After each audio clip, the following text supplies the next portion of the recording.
Greetings folks, this is Wrongwise Gamgee and welcome to Quick and Dirty Roleplaying. In this video, I want to elaborate on a video made by Abraham from Talking About Games titled Handling MMORPG / MOBA Area of Effect Style Damage Template in Tabletop Roleplaying Games. In that video, Abraham addressed a comment I left him in a previous video regarding how he would handle telegraphed attacks present in MMORPGs such as Final Fantasy XIV and Guild Wars 2. I even left him a link to a video explaining the Titan Extreme fight in Final Fantasy XIV, which shows his various telegraph attacks. In this video, he talks about how to handle telegraphed attacks for both grid-based play and theater of the mind, or the mind's eye, as he likes to specify. While I do appreciate his efforts, I suspect that I either didn't clarify my point sufficiently, or he didn't comprehend my comment due to his lack of experience in playing these games. That's what I'm going to address here. I'm currently using the setting of Final Fantasy XIV for my D20 playtest sessions.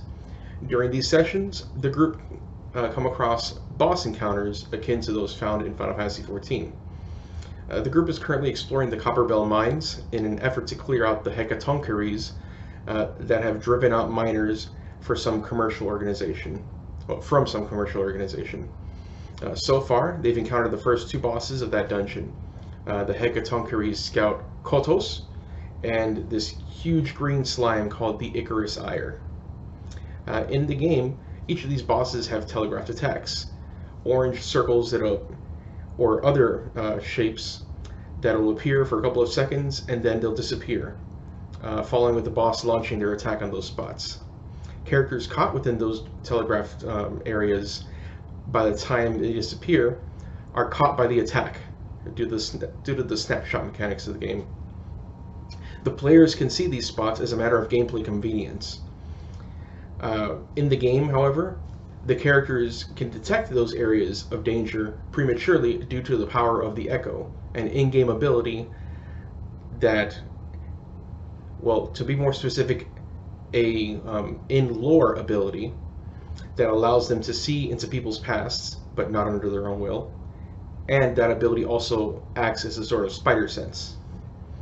The PCs in my group, however, don't have the power of the Echo, so they can't see orange telegraphed areas or shapes or something equivalent, so they can move out of what is effectively a charged attack or an attack with a cast timer. So the point I'm trying to make here is that Abraham didn't address that charge time aspect of the attack, and it's during that time period, most likely one round before the attack goes off in a traditional TTRPG, that I wanted to emulate in a TTRPG in a way that doesn't break immersion. So my solution in progress is as follows. Provide obvious tells in the round where the enemy is charging up their attack. The trick here is not to flat out tell the player something like, the enemy is going to perform an area attack in a circle extending 10 feet from their center in the following round. I'm thinking something more along the lines of, the enemy is swinging his poleaxe in circles over their head repeatedly, with each revolution creating ever more powerful gusts of wind spreading outward. From there, if the players caught that cue, or if they interpreted that cue correctly, they can spend their next action moving far enough away so that the enemy can perform their committed attack while missing them. The key word here is committed. The enemy can't just stop doing what they're doing because they see the PCs move out of the way or whatnot. In a sense, it's something of like a gameplay convention, so to speak. It's theatrical in that way. So the point of the telegraphed attack is to provide a dramatic situation that observant players can notice and have their characters react to at their next opportunity.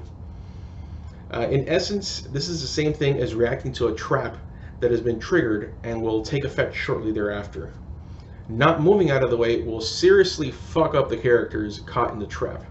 Likewise, not moving out of the way of a telegraphed attack will seriously fuck up characters that have not reacted accordingly. Another possible tactic I think GMs can use is to have their boss monster provide a preview telegraphed attack, one that is not quite as powerful as a genuine article, a diet telegraphed attack, if you will. Then, when they do the same attack again, use the same description or embellish it a bit more to hopefully make it more obvious to the player that here it comes.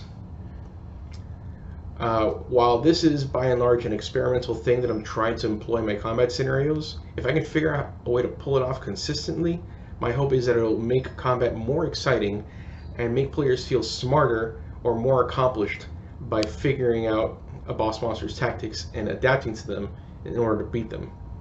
Just anything to spice up the rock'em sock'em robot style combat that we see too far often in TTRPGs.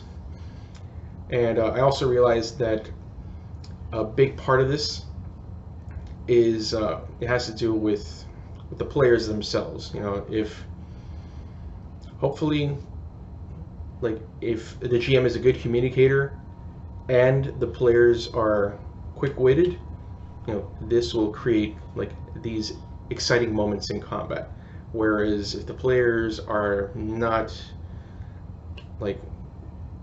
really that sharp, this just may create more frustration.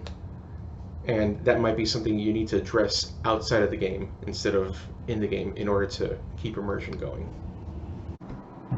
If you like or dislike anything you've seen in this video, please give it a like or a dislike and leave a comment. Subscribe if you want to support my channel, and if you really want to support my endeavors, head over to my Patreon and become an appreciated trooper. The link is in the description. Until then, folks, take care and play to find out what happens.